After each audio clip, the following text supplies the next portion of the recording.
After studying this module, you shall be able to know the meaning of infrastructure, identify the potential sources of infrastructure financing, understand how infrastructure financing is special and different, evaluate ways of overcoming obstacles in infrastructure financing, analyze the role of institutional investors and private sector in infrastructure financing.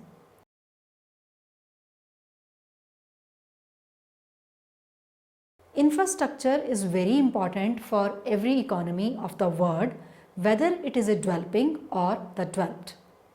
The availability of well-developed and maintained infrastructure facilities accelerates the pace of industrial growth.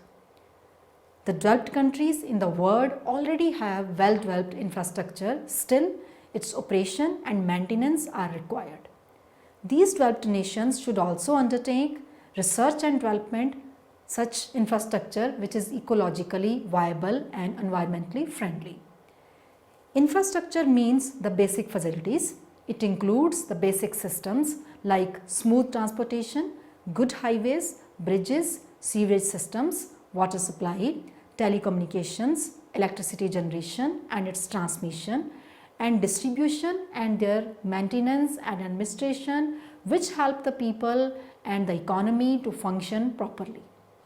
All these interrelated systems help in raising the living standards and provide better living conditions for its people. According to McKinsey Global Institute, the whole world still needs a lot of new infrastructure. The world needs to spend $57 trillion every year for the next 15 years on infrastructure. This sum is enormous, but there is no dearth of capital to make such an investment. The world has enough resources, and especially now when the focus of both government and private sector is on the need for improving infrastructure. Even institutional investors have started making allocations towards infrastructure sector. Some development finance institutions are also focusing their efforts on the investments in infrastructure. The capital is enough, but it must be properly utilized towards worthy projects, and these projects should be properly evaluated and appraised before committing capital to it. The investors need to be well educated in this area. Now coming to the meaning of infrastructure. Initial definition is, according to the online etymology dictionary, the word infrastructure has been used in English since at least 1887 and in French since at least 1875, originally meaning the installations that form the basis for any operation or system. The word came from the word subgrade, where it means the material underneath a constructed pavement. Traditional definition: infrastructure is a combination of two words, infra, which means below, and the second word is structure. Then there is comprehensive definition. A publication, America in Ruins, initiated a public policy discussion on the infrastructure crisis, and this discussion came to a halt when the precise definition of the infrastructure was missing. It was therefore decided to first determine the definition of infrastructure. Then came the meaning of the word, which says that infrastructure means highways, streets, roads, bridges, airports and airways, water supply, water treatment systems, water management system, treatment and disposal of waste, power generation, transmission and distribution, etc. And once these are built, they also need to be well operated and managed. The economics based definition. In Keynesian economics, the word infrastructure was exclusively used to describe public assets that facilitate production, but not the private assets of the same purpose. In post-Keynesian times, however, the word has grown in popularity. In India also, the Companies Act 2013 has defined the meaning of the word infrastructure on similar lines and is separately mentioned in Schedule 6. Then there is conclusive definition. Therefore, we may conclude that infrastructure means that the basic facilities which runs a country and helps its economy to boom. It is the basic systems like transportation, good highways, etc., and their maintenance and administration which help the people and the economy to function properly. All these interrelated systems help in raising the living standards and providing better living conditions for its people.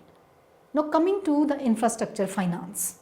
The financing of infrastructure is different, special and of course difficult. The infrastructure projects are generally financed as project finance, which means the investors will be paid out of the cash flows generated from the project itself rather than the sponsor's existing assets and existing balance sheet and reputation. In a manner, it is a type of non-resource financing. Therefore, a special purpose entity is made for each infrastructure project.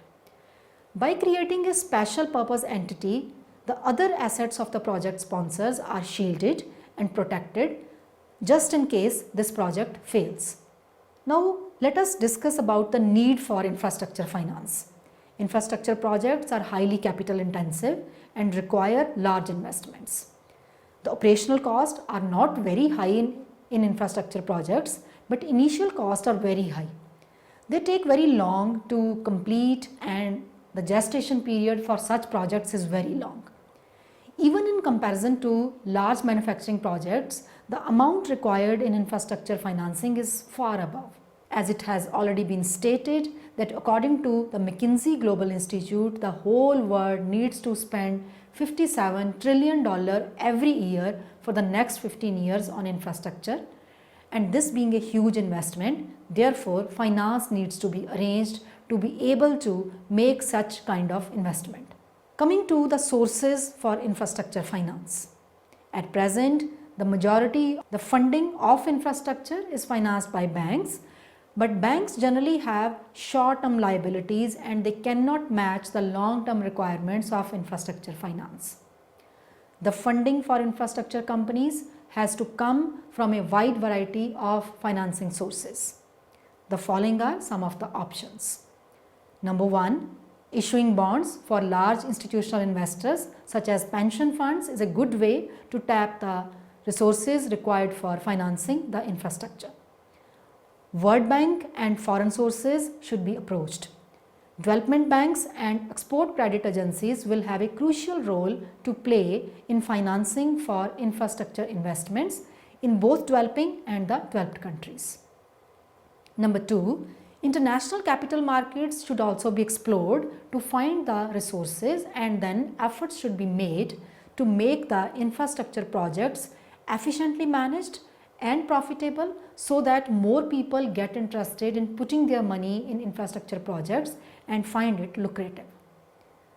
Number three, in India, earlier infrastructure financing was mainly financed by the government, while private sector played a very minuscule role in providing infrastructure funding. The government made allocations towards infrastructure development in its annual budgets, and some part of it also came through internally generated profits of the public sector infrastructure companies. But now even private sector has also started playing significant role in financing infrastructure. They have contributed in developing ports, airports and power generation. The private investment now contributes more than 22% of the infrastructure investment. But despite all this, India is way behind many developing countries of the world.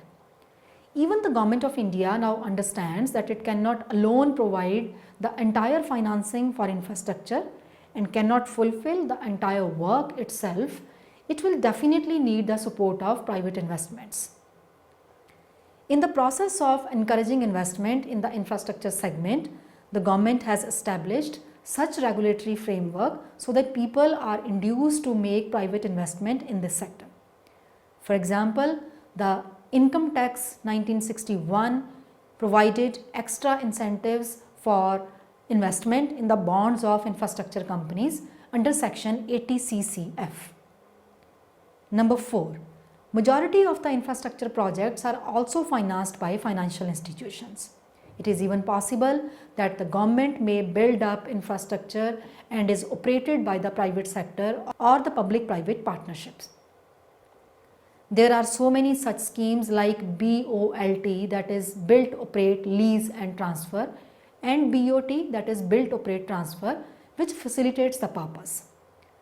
Number 5. However, the sources of funding vary across different sectors. Sometimes the funding is by government, sometimes it is by the private sector, and sometimes by overseas development aid, that is ODA. The World Bank and export credit agencies play an important role in financing infrastructure projects. In developing countries, the government is generally under deficit. Therefore, the role of private sector will also continue to gain importance. Number 6. There may even be a rise in specialist funds as pension funds and other sovereign funds may take up direct stakes in financing infrastructure projects.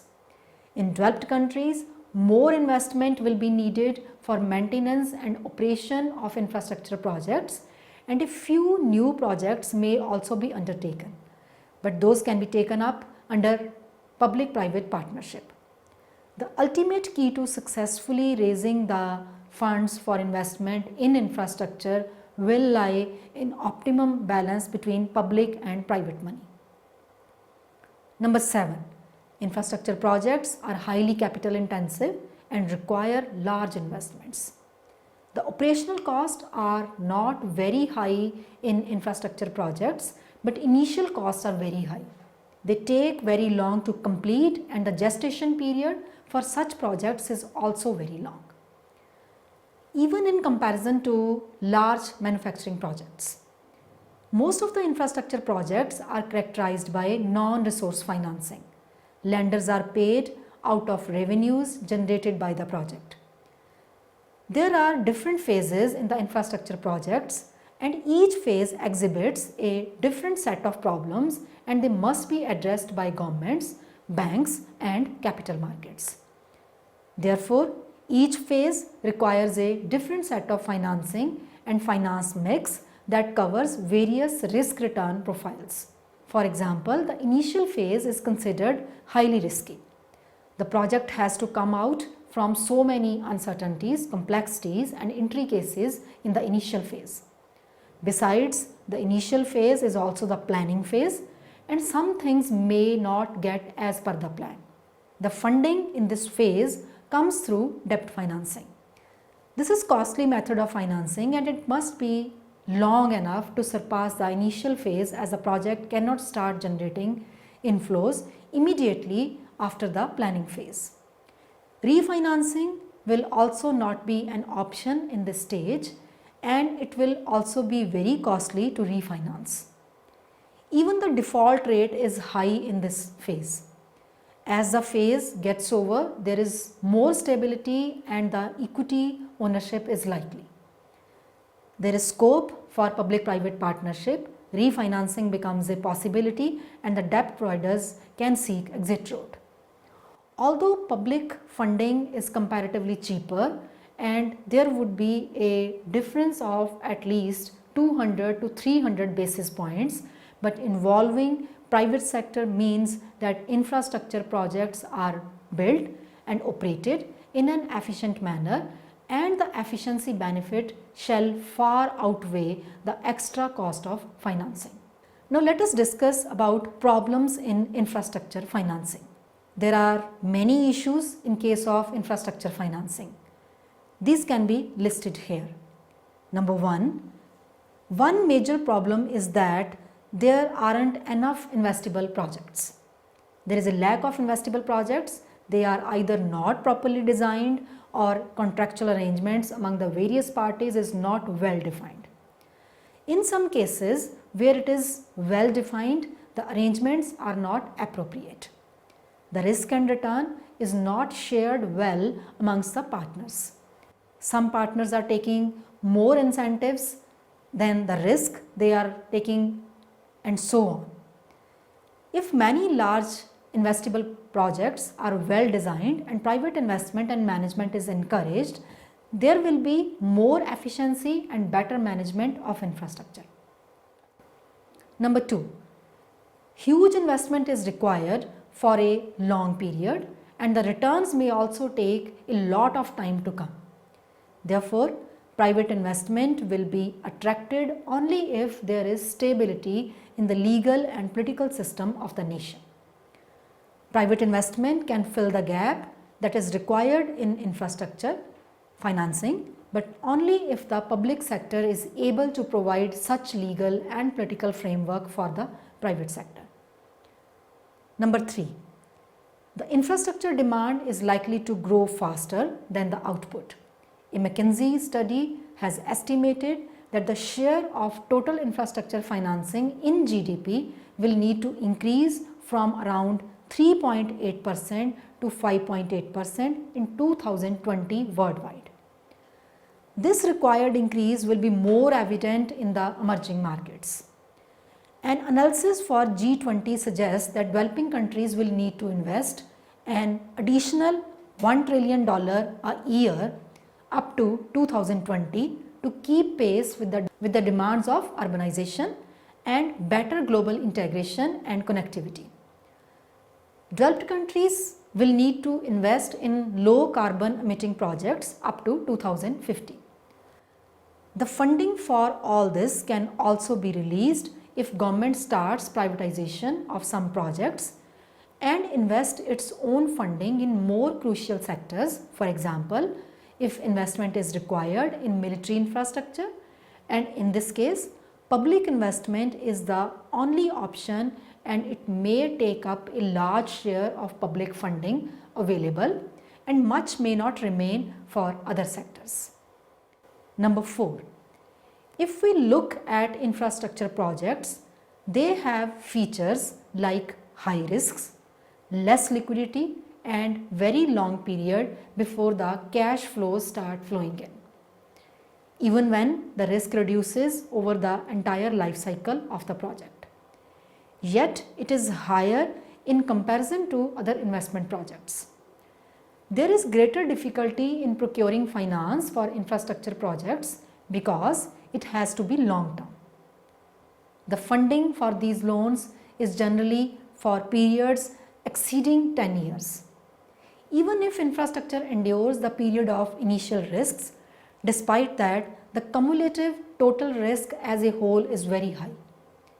In the initial phase, bond financing is not an attractive option, as the investors who would invest in bond financing for a long period is generally pension funds and insurance companies, but they do not like to take much risk, whereas the risk in initial phase is definitely higher and therefore it will definitely cause some defaults where banks can easily restructure finance. However, in the second phase, that is the operational phase, bond financing is a better option. Banks have short-term obligations and they cannot keep holding the assets if these liabilities are to be met. Number 5.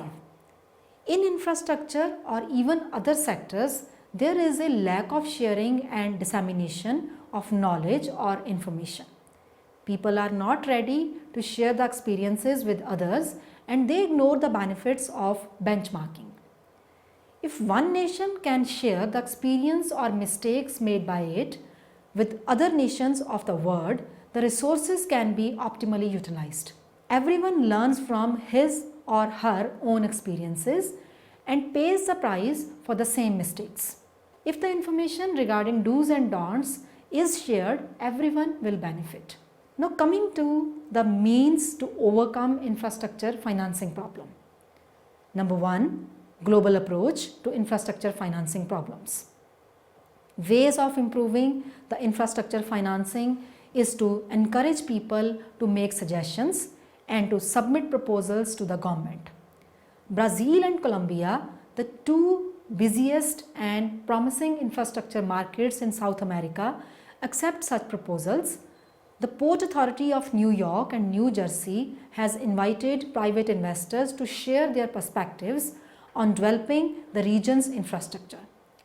Tanzania's government uses delivery labs of public, private and social sector experts to set infrastructure investment plans. Chile has developed a way of evaluating the PPP projects that rewards developers for proposing low-cost solutions to national infrastructure problems. As these approaches become fruitful, the focus of private and public sector to invest in infrastructure sector gains momentum. In order to avail the benefits of infrastructure, it is inevitable for the economy to trace and adopt the means to overcome the problems of infrastructure financing.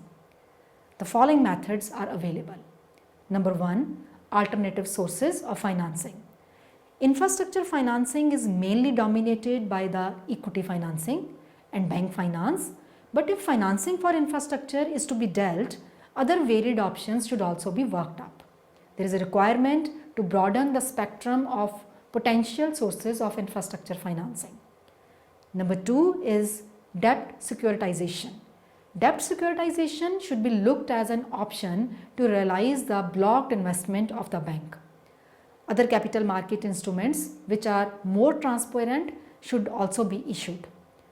But developing new instruments alone will not help, as the sustained effort of governments and other policymakers are also required to provide an environment which is conducive to making such kind of huge investments and where there is legal and political stability. Number 3, use of credit rating. Another means of improving infrastructure financing is to get the projects rated by good credit rating agencies. The role of credit rating in infrastructure financing cannot be undermined. The ratings given by credit rating agencies help infrastructure projects garner finance and trust of the investors. Number 4, credit enhancement. If there can be credit enhancement in some form like government guarantees or credit insurance, it will become a little easier for the companies to raise funds. Now coming to the benefits of infrastructure finance. The benefits of infrastructure finance should not be measured as sum total of the present value of the inflows, and it will generate, but one must look at the perspectives of social benefits and the momentum it provides to the economy for growth and development. Following are the benefits of infrastructure financing. Number 1, the investors will stand to gain in the long run if there is excellent and fully developed and maintained infrastructure. Number 2, the results and gains of the investment will definitely play a role in returns from other investments, though the figure may not be by itself evident. Number 3, the benefits of infrastructure across different horizons are unmatched. Now let us summarize what we have learned from this module. Infrastructure means the basic structure on which the whole economy and its people are dependent. It includes transportation, good highways, bridges, sewerage system, water supply, telecommunications, electricity generation and its transmission and distribution, and their maintenance and administration, which help the people and the economy to function properly. The infrastructure financing is unique and different for various reasons like huge investments, high risks and long gestation periods before any cash or returns starts coming.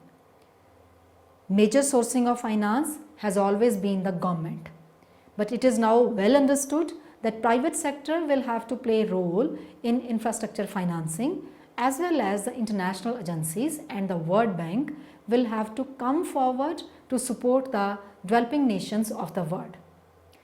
There are some problems associated with infrastructure financing, but with the support of private sector and sharing of information and research findings with one another, the developed nations helping the developing countries with their experience, these problems can be overcome and the world can provide the requisite finance for infrastructure.